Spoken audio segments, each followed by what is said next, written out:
Welcome to your feel-good breakfast show, Espresso, on SABC3 on this very magical Friday. Watch and be amazed. Caw! Caw! And it's gone. So much to look forward to this weekend. We have the 2012 South African Championships of Music taking place right here in Cape Town. Let me draw you nearer as I introduce you to our guest who will blow your mind. The man to my right, Mr. Wayne Houchin. Good morning, sir. Right next to him, Mr. Bryan Miles. How are you? Good morning. And right next to him there, Monica Nagakya. Kunjani sis? Right. It's Connor, man. It's Connor. Nice to have you here on the show. So it's going to be a fantastic weekend, guys. The South African Championships of Music taking place here in Cape Town. Of music. Magic. Even more. Even better than that. Even better than that. Bryan, tell us quickly about what the event is all about, man. Yeah, this weekend is huge. For South African Magic, we're having the South African National Magic Championships. Yeah. We're having loads of South African magicians taking part in a massive battle of the wands, as we would say. With a chance of representing South Africa on an international scale. Right. Which is so cool. And that's what you are when you're an international illusionist, yes? Some say. Because there's going to be different categories of magic taking place there. So tell me about them. There's a... Sure. You're an illusionist, Bryan, you're a mentalist. That's and right. Monica, you're a magician. Okay, so tell me about the different kinds of magic that are there. Well, it really kind of depends on the style that a different performer has. Like a mentalist would do something that is a little bit more psychological based, a little bit more that has to do with the mind. Yes. And you know, it varies by performer. Yeah. So. Now I've got to ask this question. I always wonder when it comes to stuff like this, how much of what you do is real and how much of it is smoke and mirrors? Well, I think the line kind of becomes blurred because to a certain extent, it's all illusion, but psychology is very important in what we do. Yeah. And just like with the placebo effect, when people see something and they believe it, they can see things that we're not necessarily actually doing, and it can make the magic even more powerful. Okay. All right. Now, Monica, how did you get into magic? The first time I got into magic, I saw a magic show in Kailicha. It was the Kailicha Magic Festival. So that's how I got in. I was like so amazed. I wanted to do this. Yeah. And that's how I got in. So I researched how to get in, and then finally I got in. That is brilliant. And I believe that you've also had a lot of success in your magic career. Tell us about some of the highlights. Yes, I won 3rd place at the World Magic Seminar in Las Vegas. Yeah. That was in 2008. In Vegas? That's like where all the magic happens. Yes, that's where it happens. And in 2010, I won Cape Junior Magician Championships. Congratulations. That is so, so cool. So people can come check you out in action this weekend. Yes. All right, cool. So you guys have some tricks. What, do I call them tricks? Are they tricks or are they... Well, no. Oh, they're not tricks. These are not tricks, ladies and gentlemen. This is real magic. No, it's not real magic, but here's the thing. Nobody likes to be tricked. Nobody likes to be fooled, but people like to be astonished. They like to be amazed. When I was 5... It's just string. Okay. All right. Okay. When I was 5 years old, my parents took me to a circus. You been to a circus? I've never ever been to a circus. I've seen it on TV. I know there's clowns, and then That's pretty much it. Okay, cool. So circus time. I walked up. I was 5 years old. There was a magician who took a piece.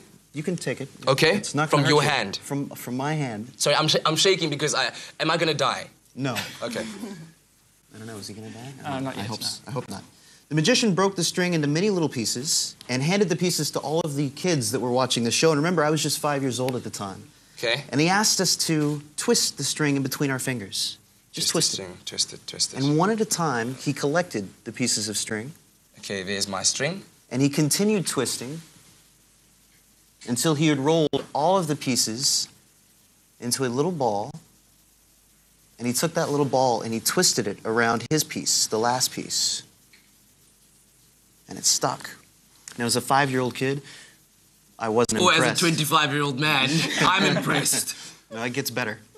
I stood right in front of him and he asked me to blow on it. So. Sorry for the spit. Thanks. Sorry. Watch. As he pulled, you can actually see the pieces begin to stick and fuse right back together into one wow! of string. Wow! How you do that, man? That's amazing. And I'll tell you what, keep the string because It's later solid. Later on, I'll show you something amazing. Is it like flossable? You know? You can floss with it. Amazing. Yes. It's like one piece that is amazing. There's no tape. There's no glue. There's no knots. That's amazing, man. But keep it. I'm gonna keep this in my pocket, man. Keep it in your pocket because later on I want to show you something really special with it.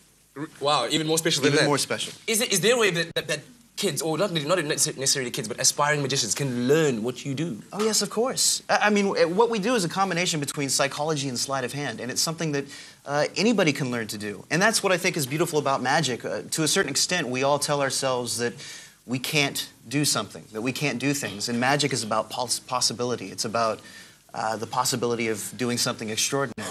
Okay, cool. Now, Bryan, you've got a trick for us. Just kind of tell us how it came about. And just to go back to your question from the beginning, this weekend, obviously, there's going to be what we call close-up magic. And what Wayne just did now is in-your-face close-up magic. And that people can see this weekend as well on Saturday. It's going to be at Artscape, and that's at 1 p.m.